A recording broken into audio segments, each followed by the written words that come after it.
Então, escutávamos domingo passado, dizia esse evangelho, quando Jesus nomeia a Pedro como pedra fundamental de sua igreja, dessa igreja que ele vai fundar. Minutos depois, Jesus, imediatamente, o pensamento que vem na cabeça dele é falar da cruz e falar de seu destino, que é precisamente a paixão, não? E começa a anunciar a seus discípulos que ele vai sofrer, que vai, que vai ser crucificado, que vai ser entregue, traído, abandonado, mas que ao terceiro dia ressuscitará.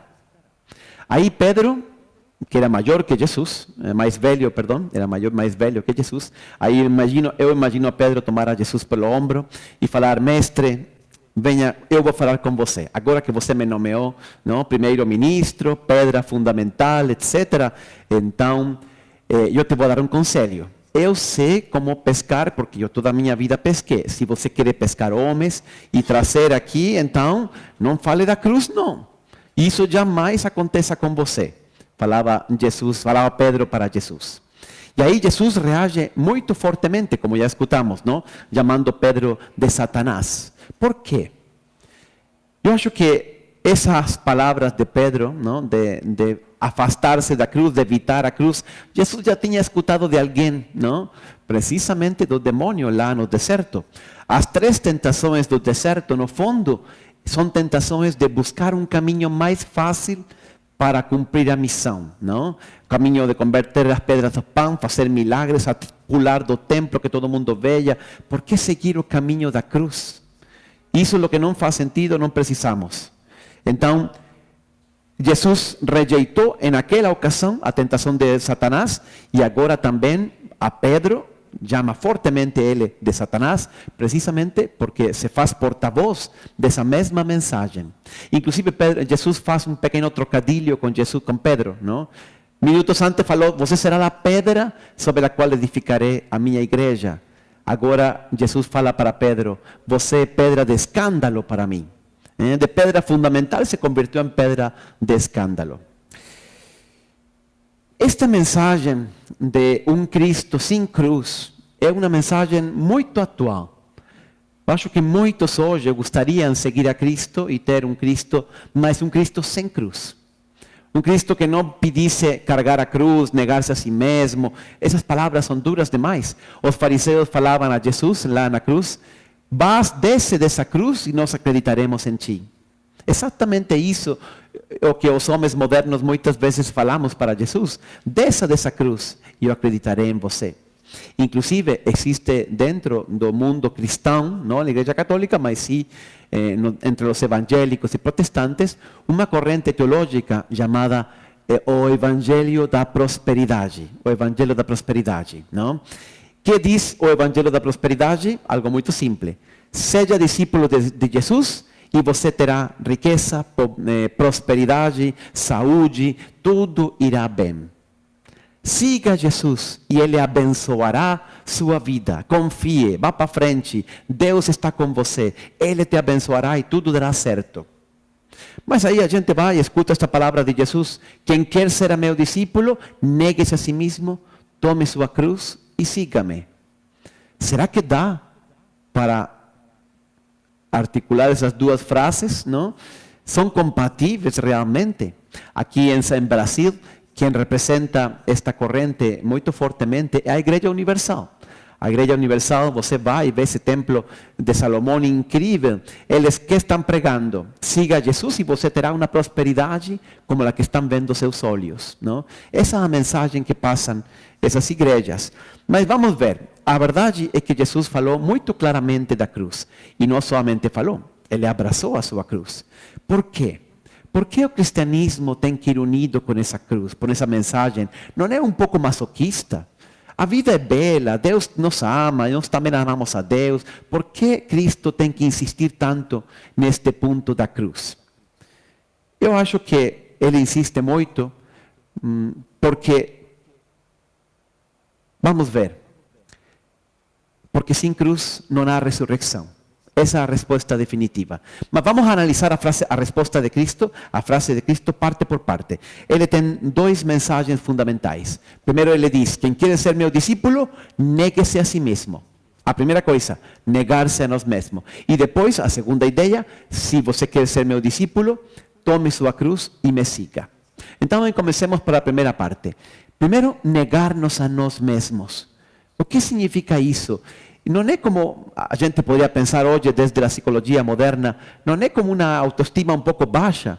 Não? Isso é negar-se a nós mesmos, não é uma espécie de autodestruição, autoflagelo. Que é isso, Padre? Não, é exatamente o que falou Jesus. Mas para entender, eu vou colocar um exemplo que talvez nos vai ajudar. É um exemplo um pouco cru, mas acho que é bastante claro. Na Segunda Guerra Mundial, os alemães decidiram acabar com os judeus, não? Como você sabe. Então, o que falavam eles para os judeus? Não diziam, eu vou matar você. Não. Diziam, olha, este lugar já não é seguro para você. Suba aqui no trem e vamos levar você a um lugar mais seguro. E os judeus então aí acreditavam, subiam todos em um trem e esse trem ia, mas não ia a um lugar seguro, não. Nós sabíamos, ele estava indo para Auschwitz, estava indo para algum desses campos de concentração. Às vezes os trens paravam em alguma estação, não? E as pessoas que já sabiam que estavam aí fora na estação, gritavam, usted lo estão levando à morte. Não? E aí se gerava confusão, alguns acreditavam, outros não acreditavam. Os que conseguiam escapar, salvavam a vida. Quem chegava até a estação final, que era o campo de concentração, já era. Então, em certo sentido, essa é a realidade de nossa vida. Nossa vida é como um trem, não? Nós sabemos que vamos em um trem e esse trem, o destino final é a morte. Aí não estou falando nada que todo mundo não saiba. Mas não apenas no sentido físico, lógico, vamos caminho à morte. Mas, ao mesmo tempo, no sentido espiritual também. Porque todos nós temos uma coisa que chamamos o pecado original, não? E esse pecado original não é um pecado em si mesmo, é uma inclinação ao pecado. Ou seja, eu sinto a tentação de fazer coisa errada. A igreja e a escolástica, a teologia escolástica, que gosta de classificar tudo e ter tudo bem organizadinho, falava de 7 pecados capitais, não? Os pecados capitais são, primeiro, a soberba, não? A tentação da soberba, do orgulho, não? De não querer agachar a cabeça, de sentir-se superior, a vaidade, tudo isso vem da soberba. Em segundo lugar, a avareza. O desejo de possuir coisas, de ter, de estar apegado às coisas materiais, aos bens. Não? Em terceiro lugar, a luxúria, o prazer, não?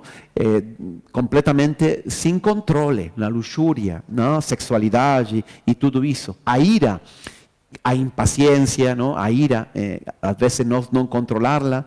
Também a gula, a inveja, não? Desejo de lo que eu não possuo, que possuem outras pessoas, não?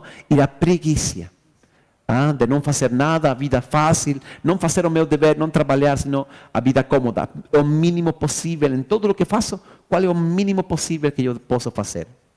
Então, nós experimentamos, é como se nós estivéssemos em um trem indo, se nós nos deixamos levar, é para lá que vamos. E essas coisas nos destruem nossa vida. Então, Jesus fala assim, pule desse trem e suba no trem da vida eterna, da vida verdadeira, da autêntica felicidade.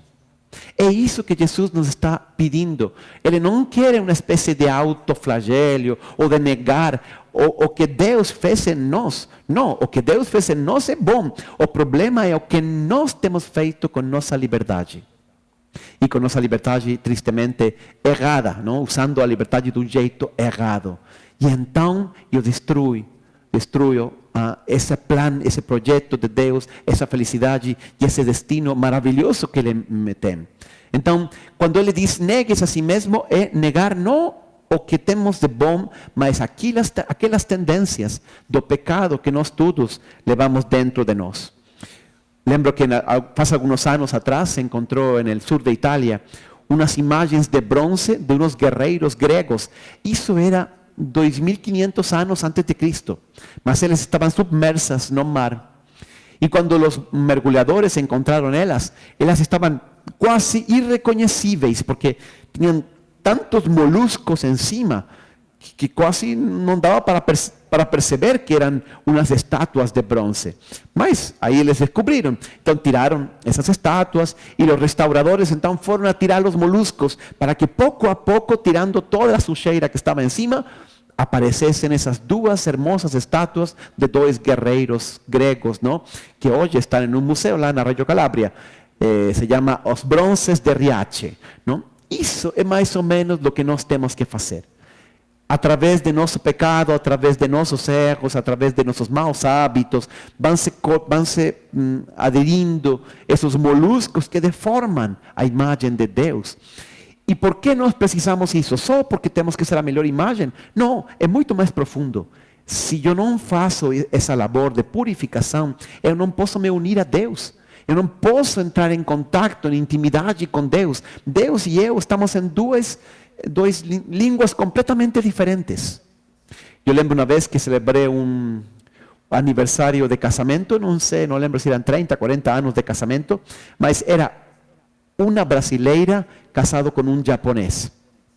Aí eu perguntei para eles, como vocês se conheceram? Me conta essa história, porque ele não era brasileiro, não era japonês a la brasileira, não? Aquele japonês que nasceu aqui, que seus pais eram japoneses, mas que ele, ele era japonês, nascido em Japão.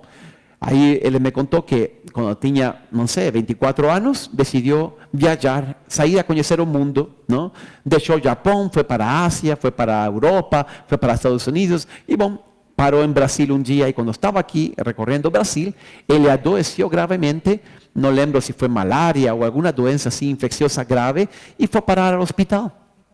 Mas imagina, ele não falava inglês, ele só falava japonês. E aí, em meio dessa urgência, ele conheceu uma enfermeira, não? Que trabalhava lá no hospital. E aí se apaixonaram e depois casamos, padre. Não? Assim me contava, mas eu perguntava, mas como vocês falavam, o sea, como se apaixonaram se um falava japonês, outro falava português? Como vocês fizeram para se entender? E ele dizia, não sei, com gesto, não? Mas com o tempo eu tive que aprender o português, falava ele. Então, é isso. Aí um dos dois tem que deixar a sua língua, a sua linguagem, e aprender a linguagem do outro, porque senão não vai ter comunicação, e aquela relação não vai poder prosperar. É isso que acontece conosco e com Jesus. Se você não fala a língua do amor, se você não fala a língua de Deus, o relacionamento com Ele não vai para frente, não vai acontecer. Nós, quando fala Jesus, negar-se a nós mesmos, é negar todos esses pecados capitais que falamos, soberba, avareza, ira, gula, luxúria, impigrícia, tudo. Para quê? Para começar a falar a língua do amor e poder estar em contato com Deus. E, portanto, em intimidade com Ele e deixar que Ele nos transforme e nos leve. Mas, aí vem a segunda parte. Jesus não falou apenas negar-se a si mesmo. Ele falou também tomar a cruz. E por que temos que tomar a cruz? Bom, aqui duas coisas. Hoje, quando você fala católicos, você pensa em crentes, não? Chamamos assim, eu sou crente. Ou seja, eu acredito em um conjunto de doutrinas ensinadas por Cristo, não? Eu sou um fiel, ou seja, eu sou fiel às doutrinas que Cristo ensinou. Em tempos de Jesus, não era assim. Ser discípulo, a ênfase estava no discipulado. Se você queria seguir Jesus, não tinha que acreditar nas coisas que ele ensinava. Bom, também tinha que acreditar sim. Mas, sobretudo, a ênfase estava em viver essa doutrina. Você tem que viver o estilo de Jesus, o estilo de vida de Jesus. Esse era o que Jesus estava pedindo aos seus discípulos. E então, a gente pergunta, e qual é o estilo de vida de Jesus? E ele não deixa dúvida. Se quer seguir-me, ou seja, se quer ser meu discípulo, você tem que carregar a sua cruz. E quando nós escutamos cruz também, acontece que nós imaginamos algo meio romântico, não? Simbólico. Ah, sim, cruz significa os obstáculos da vida, as dificuldades, os sofrimentos. Mas os apóstolos não escutaram isso, não. Eles escutaram cruz, que naquela época significava unicamente um patíbulo, unicamente um meio de execução de criminosos. Era isso. É como se Jesus falasse, quem quer seguir detrás de mim, tome a sua cadeira elétrica e me siga. Ou, está um pouco difícil de tomar a cadeira elétrica, mas imagina, acorda para a sua forca e me segue.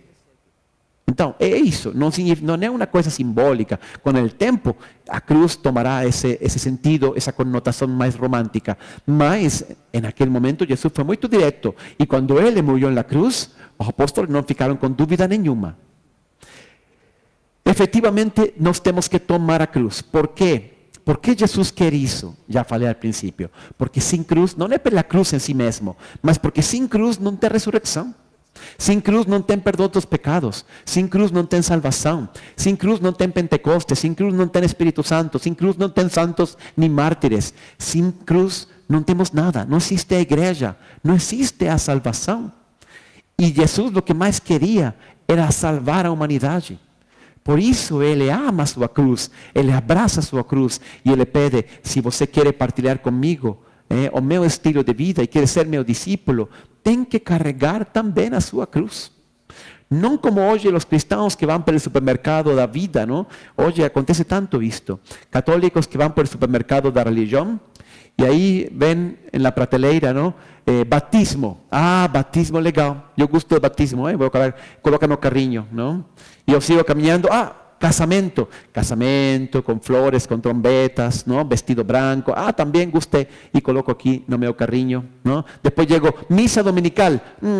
Isso aí não?